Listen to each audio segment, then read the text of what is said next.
And then on the flip side, I mean, when it comes down to politics, it's always the economy stupid, right? President Trump won in 2024 because more voters trusted him with the economy over Biden and then Vice President Kamala Harris.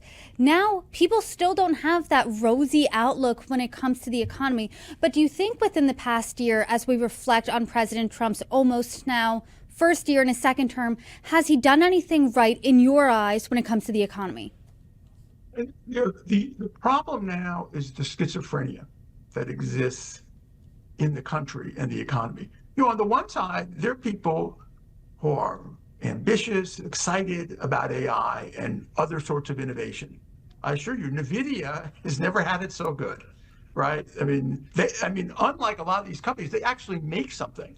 So they're making profits, and you see sort of a tangible thing they're producing. They're just not rich on paper. They actually have profits. All right, so things are good there, and obviously that's helpful for the market. Obviously, there are other tech firms that are doing well. So that part of the economy is strong. There's these robust views about we want to innovate, we're excited, all that. That part's good. The administration wants a piece of it, which is unconscionable. That's another matter, but they want to get a chunk of it, but it's not clear to me what they're doing in terms of producing it. But I think the rest of the country is fearful. I think, again, that's a big part of this year is people are frightened. And I think, again, that comes from the top. We were off camera talking about this. Trump's being interviewed by a journalist who I think many people watching would say is similar to you, an earnest person who's well prepared, polite, respectful, Caitlin Collins. And Trump asked her a question, she asked Trump a question, and his response is, "You're stupid person and also nasty." Now, if you asked me a question and I said that to you in response, people watching would say, I don't care what their politics are, say, what is this guy's problem? This guy is a total jerk, right? And Trump does this, and I think it's coming from fear. I really do. I think people probably underestimate what the assassination took out of him. I think that's with him still.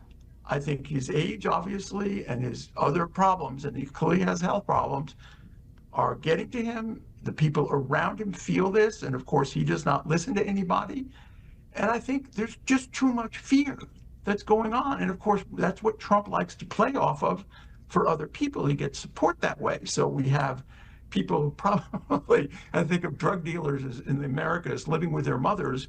I wonder about these so-called narco-terrorists, if they live with their mothers and they're not so rich or dangerous as people think. But, he's pointing to those kinds of people as being fearful of them, fearful of immigrants, fearful of everything.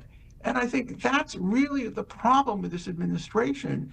It's hard for you to do good things if you're focusing on fear. Maybe politically, you can get people to support you because you're, after Somalis, another group we're supposed to be afraid of. That's what's happening at this point. Too much fear. I think that makes things very difficult for the economy really to sort of take off in all sectors. The people who are not fearful, obviously, the tech people are innovating, and I think they're doing well.